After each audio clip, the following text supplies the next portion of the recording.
Hello everyone, I am Divyanshu Kumar and today I will be covering a tutorial on sliding window.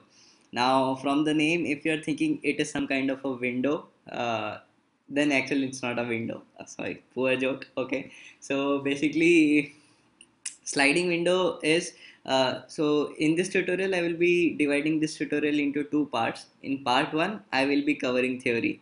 In part 2 I will be covering a problem of Codeforces round 637 division 2 B. So this technique can be usually used to solve problem B or C. This is highly useful in terms of interviews because this is very much frequently asked in that. Okay, uh, interviews or intermediate problems. So let's start. So basically, let's just consider like a small problem first to understand what is actually happening. So basically, let's just say like you have an array A, and then you have to find the continuous segment of size, of size equal to k, with maximum sum. Right now, the brute force way to do it is that you can start with I equal to 0 and I is less than n minus k and I plus plus. Why n minus k? Because at max you can go to n minus k minus 1, right? Otherwise you will, if you start at suppose the array length is 5 and you start at position 3 and you want to make a array of segment of size 4, you cannot make it because you at max you will have 3, 4 and 5 you won't get, right?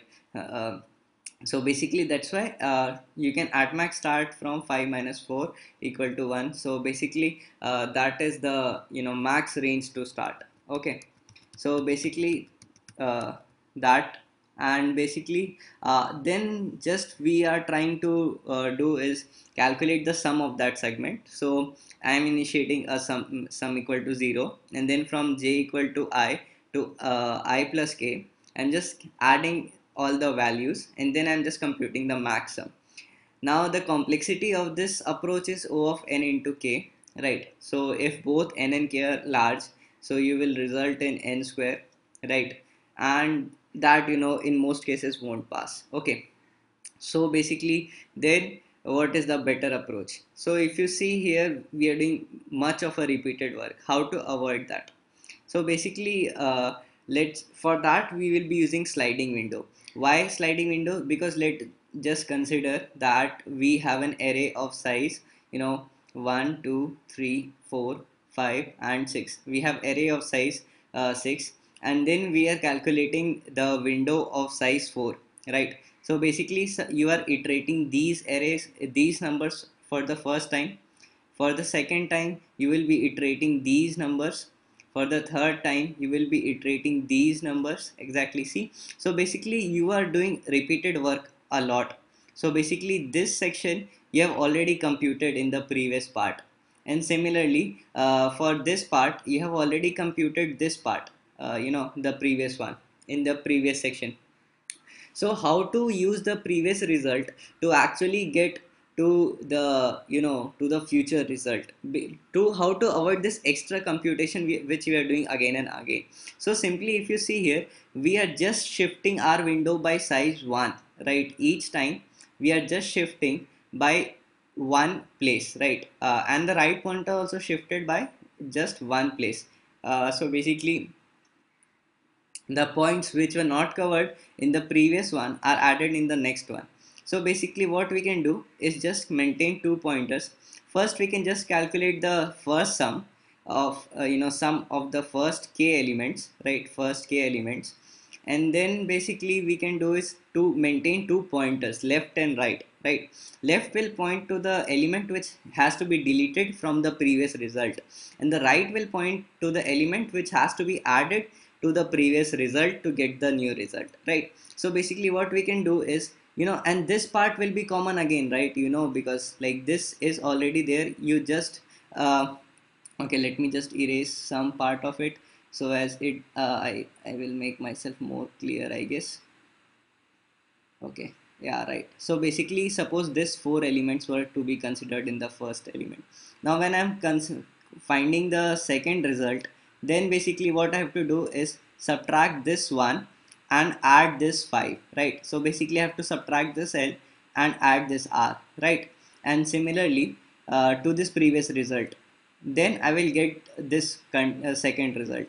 Similarly, if I want to find the third result, then all I have to do is subtract this L from second result, right?